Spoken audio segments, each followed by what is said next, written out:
enjoy every day. Don't throw all your days away to get somewhere else. So I would just say, find out what you enjoy, try to do what you enjoy, and it's about the journey to wherever you're going. You want to be the CEO of the bank? Fine. Enjoy each day you come to work and the people you meet and the things you get to do. Because someday your life will pass and you want to enjoy more of it than not. You're listening to Know It, Live It.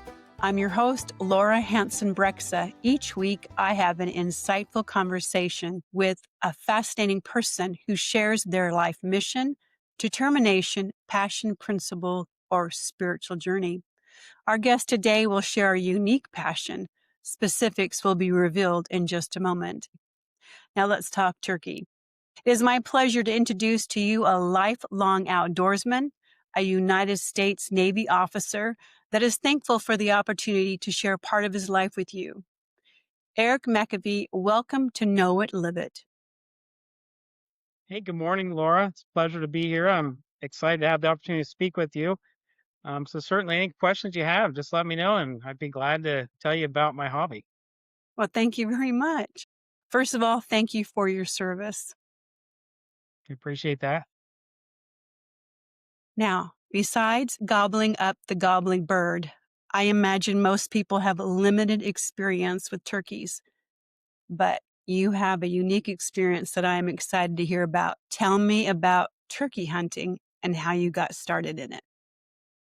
Yeah, so when I was like 15 years old, I grew up in southeastern Ohio and I had a couple friends whose parents and uncles hunted wild turkey. And you might see a wild turkey from a car out in the field. Sometimes they're in full strut with their fan out and they're just gorgeous birds. They have a lot of iridescent feather colors and just if they're wild and running loose in the woods. I mean, it's just an amazing thing. So I was kind of captivated the first time my friend said, "Hey, would you like to go turkey hunting with me and my uncle?" And I'm like, "Sure." A lot of times the adults will like to get the younger kids out there because it's youth season. And if you're over, 15, 16 years old, you can't carry a firearm. So a lot of times it's nice to have a younger person to take out, share the experience and let them, have like an early chance. So I had gone out, basically learned how to turkey hunt back then, 15, 16 years old. And And I now could tell take you us, all of, I was going to say, do you have any questions at that point? take us on a turkey hunt. What is that like now that you're an adult? I'm assuming you're a better turkey hunter now than you were when you're 17. Well, if you see turkeys from the road or maybe when you're walking through the woods and they run off and startle you, they are very difficult to get close to in the forest. They are very wary. They have a keen eyesight. They got pretty good hearing, and if you try to get close, more times than not, you come home empty-handed. So you have to learn to be very stealthy and mimic a turkey. So the male, I have a 22-pound turkey. One of my biggest turkeys I got probably in the late 90s. It's a 22 pounder with like, I think, inch spurs and a 12-inch beard, which comes out of the chest. So it's really a large adult male. And I was actually, I turkey hunt with my friends a good bit. And one of my friends, Steve, called me and he's like, "Hey, I have a turkey roosted." And that's when turkeys fly up in trees and they sleep on branches at night. Sometimes they'll gobble off that roost. And so he knew where one was at because he went out and owl hooted. So I've got an owl hoot, and if you sound like a barred owl, a lot of times the turkey will gobble. So you're just doing a little. And if you make a good owl hoot, a lot of times they'll gobble in the morning and at night because that's like a territory thing. When they're young poults, I think they're hunted by barred owls, so they're a little territorial. So anyway, he had done that. He roosted the bird. So he calls me that night, all excited. "Eric, I've got one. I know where he's at. We need to go tomorrow morning." And I'm like, "Well, where am I going to go? I don't have even been to this spot." And he's like, "Well, it's state land. It was down by some place called Maxville Quarries in Ohio." And I'm like, "Okay, I'll go with you." So you have to get up early if you want to try to get turkeys off the roost because a male turkey will gobble in the morning because he's trying to let all the hens in the area know where he's at. And when he flies down, he expects the hens to come to him. So a lot of times if you end up getting tied up with a turkey that's got hens with him, he may or may not come towards you because he's already got hens. And he's like, no, you need to come to me. I'm not going to you. But to make a long story short, we got out of the truck at probably 4 a.m. in Southern Ohio in the middle of the woods and asked my friend Steve, where are you going? And he's like, I've got him down this logging road about 100 yards. And I'm like, well, where should I go? So I'd never been there, And he's like, well, it's state, so you can go, you know, like a few hundred yards the other way down it. So I'm just wandering in the dark with the light, but you do have a firearm, so you have some degree of sense of safety. And I probably walked 200 or 300 yards, and I didn't get 100 yards in the dark, and I heard the one gobble that he was going after. So I'm like, man, he's going to get a turkey. And I probably went another 100 yards or so down the road, and sure enough, I took my owl hoot out and hooted like I just did. One gobbled like on the next ridge, just went oh, and they're really loud in the woods. It's really amazing if you've never heard a turkey gobble, a wild turkey in the morning. You just need to get up at 4 or 5, get your coffee, go park where you know they're at because it's really cool to hear them gobble. It's part of the excitement. It'd be so much easier to go to the grocery store and get a turkey that somebody's processed somewhere, but it's the extreme challenge of getting up there and realizing what it takes to harvest your own food, and it certainly is more about the challenge of it than getting a turkey. I mean, it's probably one of the truest tests, of being stealthy to get close to something. It's just it's an incredible challenge.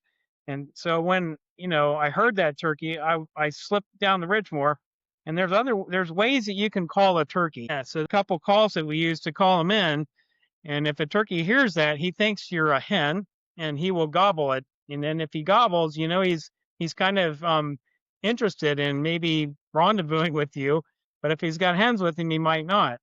So you're looking for, once the hens are mated and they lay their clutch of eggs in a nest, they usually go back to that nest. They'll fly down, maybe stay with the gobbler a little bit, and then they'll go to their nest and sit on the eggs. So the male turkeys are just roaming the ridges and they're gobbling, trying to find other hens that don't have a nest. So in this particular gobbler's case behind me, he would gobble and gobble, and I would yelp and he would gobble, but he kept going the other way. So I had to actually jump over the top of the ridge so he wouldn't see me. And I basically sprinted 100 yards on the backside of the ridge. And then I was well out ahead of him. So I slipped over top and kind of went down the hill to where I thought he was at. And I didn't make any noise for like 20 minutes. And then I barely hit a call, and they gobbled, and they weren't probably 60 yards from me. And he came right in with two other turkeys, but this was the biggest one. So that's the one I ended up harvesting. But when I got back to the truck, my friend Steve, it's about 11 o'clock, and I'm like, did you get that bird? And he's like, you aren't going to believe it. It flew down. It saw me move. I never got a shot. He goes, I can't believe you got one. Because I just went out there blind and I got lucky. But most times when you turkey hunt, it's about going for a hike in the woods, just enjoying the day.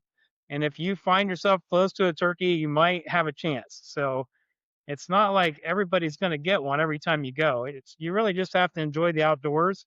And we have wild leeks up here in New York, so you can pick some leeks and make a soup or something when you get home. And there's a lot of morel mushrooms that grow that time of the year. So there's other things, and you can just enjoy the hike. You'll see deer, you'll see foxes. I've seen a fisher martin, which is like a fisher cat. It's kind of like a big mink, try to eat a baby porcupine once. Of course, I didn't really know what was going on. It kept jumping around on the trail ahead of me. And I finally walked up there and scared it, and there was a little baby porcupine there. And then I heard some little grunts, and actually the mother porcupine was partway up a tree, and she came down and walked right over with me standing there and got her little porcupine child there. So, I mean, you never know what you'll see out there. Yeah, guess not. So I guess with the leeks and the mushrooms, you could have a little turkey soup if you got all of them. Yeah, if you get a turkey, they're definitely edible. There's no fat on them. They run the roost, so they're not getting corn. They're not in captivity getting the things that a turkey by its store might. So they're a lot leaner. So like the legs, the back, if you're to make a turkey soup, you'd want to put them in a casserole dish at like 250 for maybe 4 or 5 hours, and they get real tender. And then you could make a soup. The breast meat's really great. It's delicious, just like any other turkey. Most turkey hunters, I think, would put it into strips and put Italian dressing or something, marinade, and you could just quick grill those, or it's pretty much what you would do with any other turkey. Hmm. So do you do this with your kids? Do you have kids and do you go hunting? Is this a family thing? Yeah, so when I sent some stuff to you there, a picture of me and my daughter, I've taken all my kids out, and I think, for me too, it was a great time to impress them with a firearm, and how dangerous they can be, but how they're also a tool for providing and defending yourself.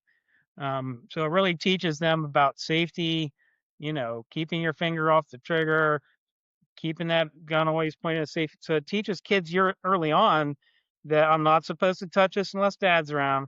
It can hurt people. And I think a lot of kids just, at least growing up, I know in different households where kids just randomly would find a firearm laying around and not know exactly what it was.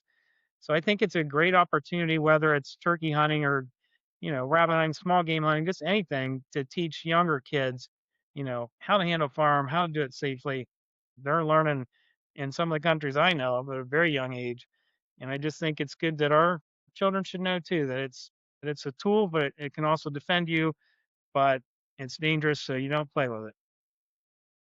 So my husband is who let me know about you. You're reservists together in the Navy. And I know from personal experience, he's been in a reservist for over 20 years. He's had a full-time job. Sometimes his Navy reservist job is like another full-time job. Sometimes because he goes active for a little while, sometimes because he has extra assignments. But it's an incredibly demanding job that a lot of people don't know about because it's advertised as 1 weekend a month and 2 weeks a summer, right? But that's not what it's really like at all. So how, with the full-time job and this reservist duties, do you find time to go hunting? I think it's like anything because, like I said, I did take my children out, so it was some family time for me. I mean, anything you have passion for, you just have to make sure it's still a priority because I think people get out of balance, right? If you work all the time and you're not a happy person, it's not going to go well for friends and family because you're just working all the time. You're really miserable. You could have a ton of money, but that doesn't do you any good if you're not happy, right? So I think for me, I make sure I have the time for myself and my family and my hobbies along with work.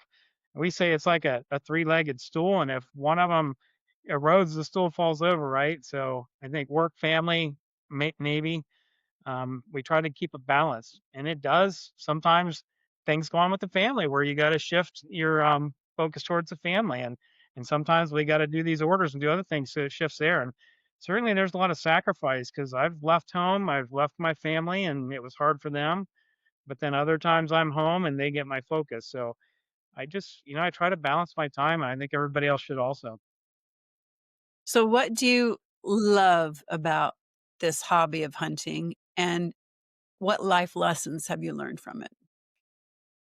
Well, I think that I just love being outdoors. I love the fresh air. It de-stresses me. It's a whole nother environment to be out in the woods in the dark in the morning. I think when I was younger, you're a little apprehensive about it, right? You're out there by yourself in the dark woods, but you build confidence and you become confident in that environment. So I think I've learned to lose some fear that I might have had when I was younger. I've learned to be safe, like I said, with firearms. Like my family has all enjoyed a lot of the things that I do, taking them out. I mean, it's just a great experience to be outdoors. If you're an outdoor person, you'll enjoy being out there, and even if you see a turkey or hear that gobble or some hens yelp, it's just magical. It's just the creator put all these things on the planet. When you see a hummingbird and how colorful it is and how fast his wings beat, and you look at the spots on the leopard, and you look at the shine on these feathers behind me, this is not random stuff. I mean, I know what science will tell you, primordial ooze and evolution, but things are too perfect. The sky is too blue, the air is too fresh, the sounds of the millions of birds and insects that are too perfect. We were meant to be out there enjoying it, I feel, and I just, it just refreshes me to be out there and see those birds and close my eyes and hear those songs that those birds sing. I mean, it's all just too incredible. It's amazing. And if you're stuck in a city all the time, you never get to experience that. Go on a trip. Get out in Go rent a cabin in a big state park and just get out there in the morning and just sit in those woods and listen. And I think you can answer your own question because it's amazing. So turkey hunting is just part of this bigger experience of being outdoors. It truly is. It's the reason that I need to get out there. Like you got to have a purpose. At least I always feel, I've just, you know, being I guess, a hunter gatherer, from history that's innately in me. I feel like I need to be out there with some purpose. Like I don't think I could just go out and sit against a tree without a reason to be out there. And it's just exciting for me because, turkey hunting is you learn to be stealthy, you learn to listen to the woods because a lot of times the best calling is to make no sound at all and just listen to the woods because after 40 minutes or so, you might hear a yelp or something.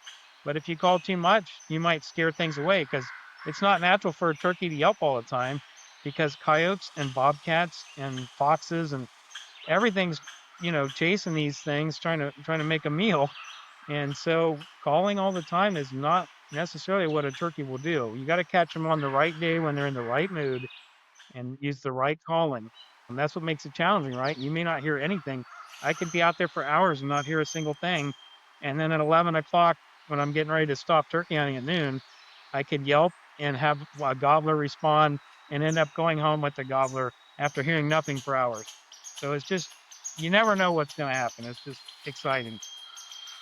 So that's fascinating to just be, to just be silent and really listen, to be that intent is kind of a crazy thought for me.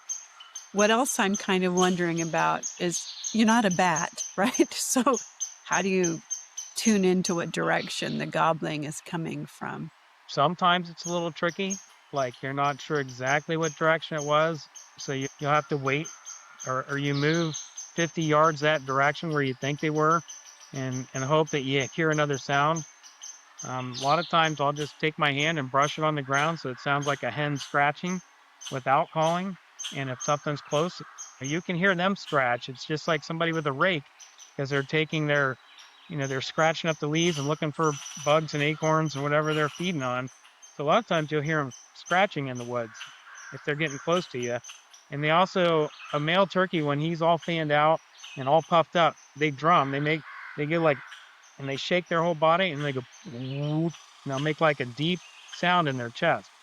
So sometimes you'll hear them drumming when they're getting close. You may not hear them gobble, but they can drum. So, I mean, it's all these things that make it so interesting, right?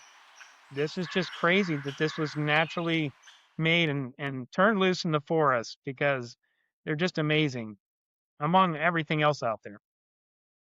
So I'm fascinated with all the listening aspects because to me, it sounds like they're just little sounds, this itty bitty sounds that all put together mean something. Has this, because you're not 29, but maybe you are.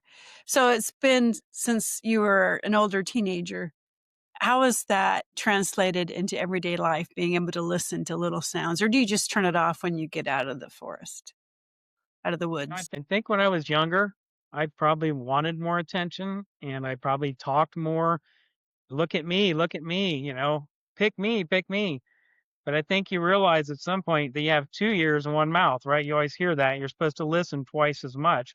You can't have a conversation if you're always talking over somebody because that's a one-sided conversation. That's not a conversation. So I think I've learned to try to listen more and try to understand the other person's opinion, whether I agree or not. Everybody deserves to be heard. I mean, so you need to listen. And if you're going to say something cruel or hurtful, that's not going to help the conversation. You should never say, well, you said or you did.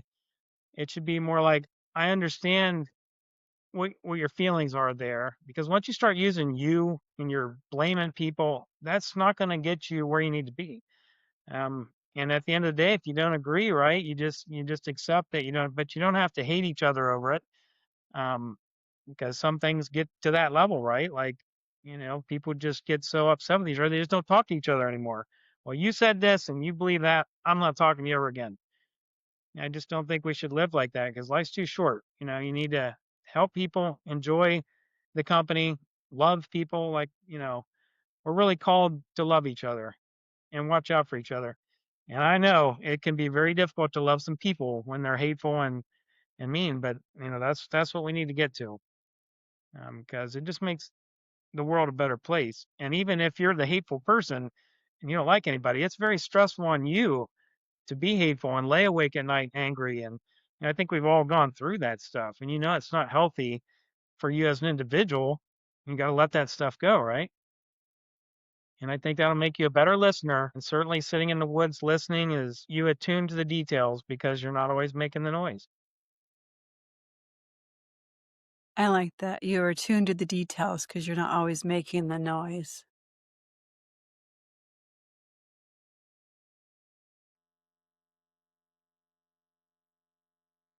Now, you mentioned a lot of the anatomy of the turkey.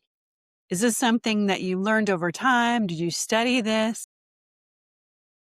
Well, I think with anything that you become more familiar with, you want to learn more about it. So you learn in books, you look up things online, you see things in person. Um, yeah, so the wild turkey's pretty amazing because they strut with that big fan out.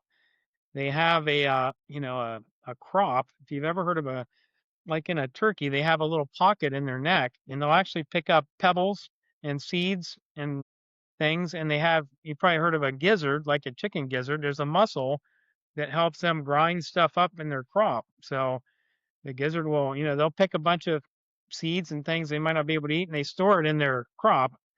And a gizzard a lot of times will help them digest that food.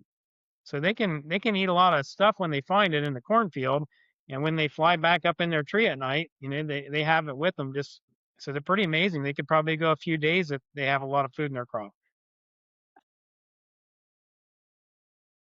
It's just a little pocket they can put food in.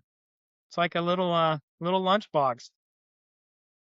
So, what else would most people be amazed by about a turkey? Well, it's certainly the sound that they can produce, how loud it is. If you hear it in the open woods early morning,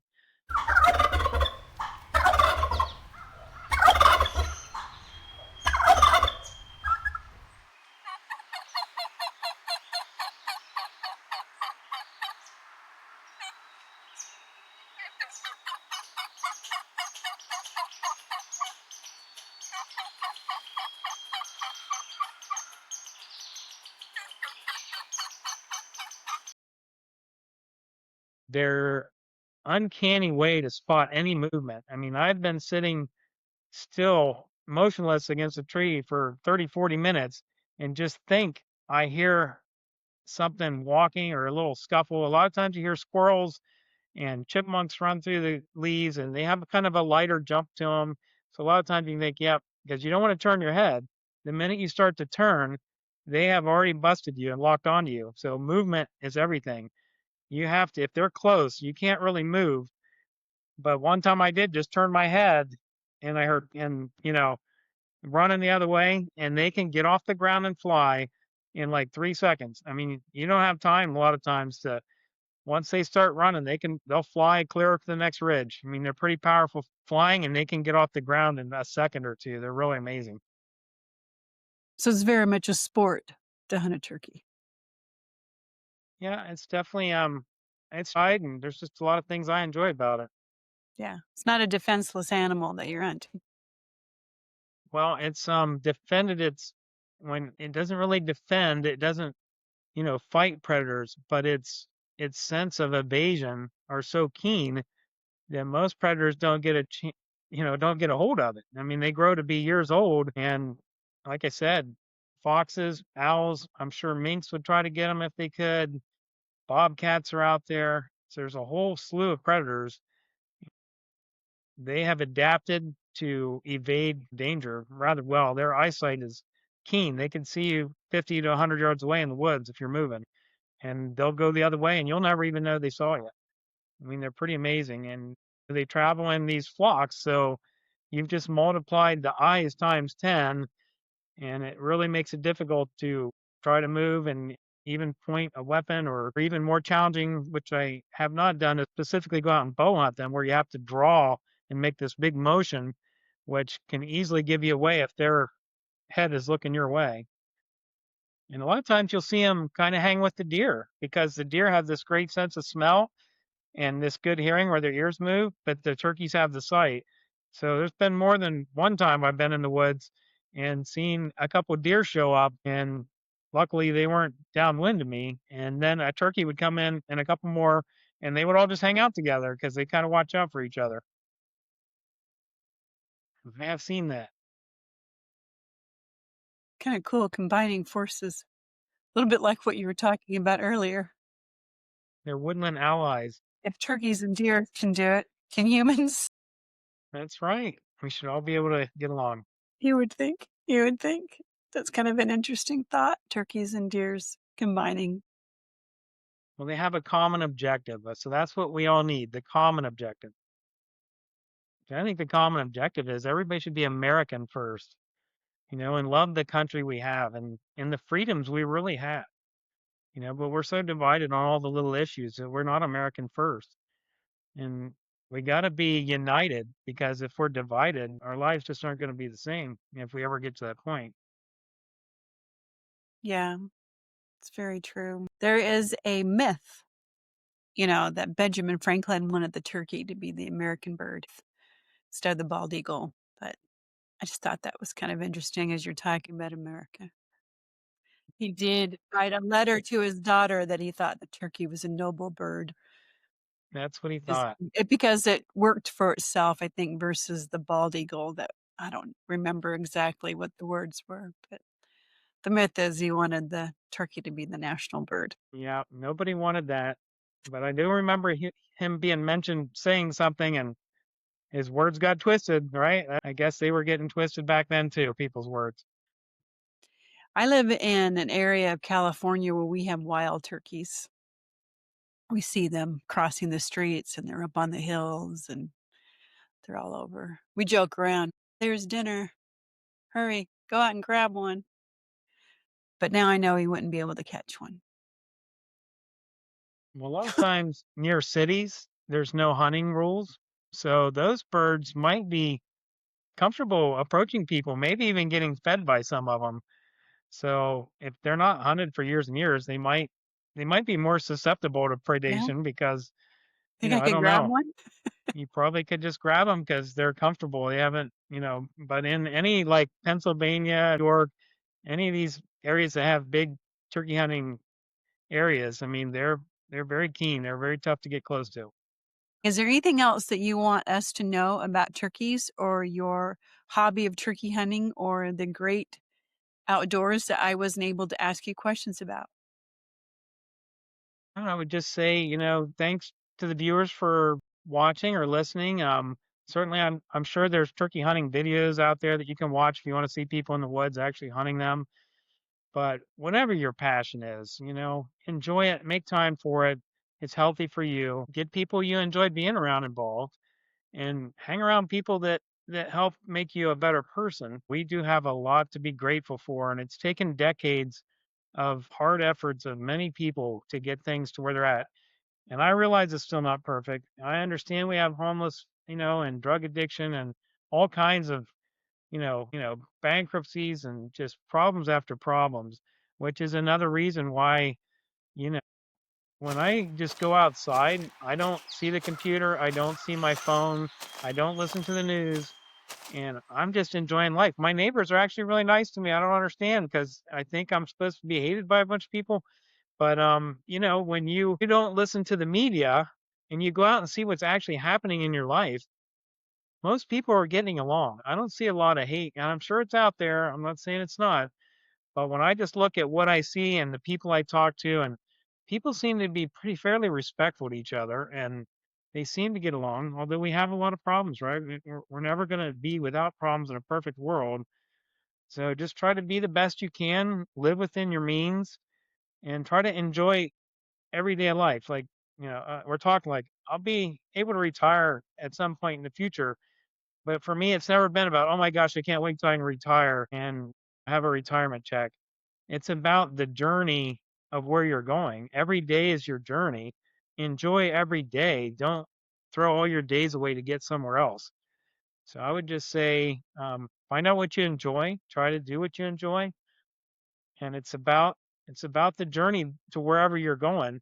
You want to be the CEO of the bank? Fine. Enjoy each day you come to work and the people you meet and the things you get to do.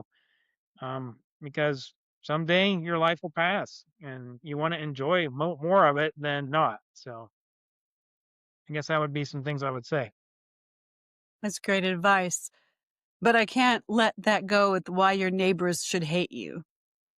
No, I'm just saying, if I watch the news, they say people are hating each other everywhere, right? And there's shootings every day. Okay. And like there's all these things that people hate each other for. But when I go out and talk to my neighbor, we get along great. I don't see it. I don't see it a lot of places. Even when I'm not in my home area, I talk to people and they're nice. And like where's the hate? Because I know it's there in places, but I think if we all work to not be part of that hate, that our world will be better. And we should all be secure. We should all be healthy. We should all enjoy our lives. And we should help people that don't have that. But and I know it's a lot easier said than done. So try to love people that are difficult to love. Some people just don't get along with you, or maybe they're totally opposite of you. But hate's not the way. Just accept who they are, and we need to live together, right? We need to live as Americans first. I agree. You need to be a turkey or a deer. Right. Be allies with a common objective. Survival. Or thriving's probably better.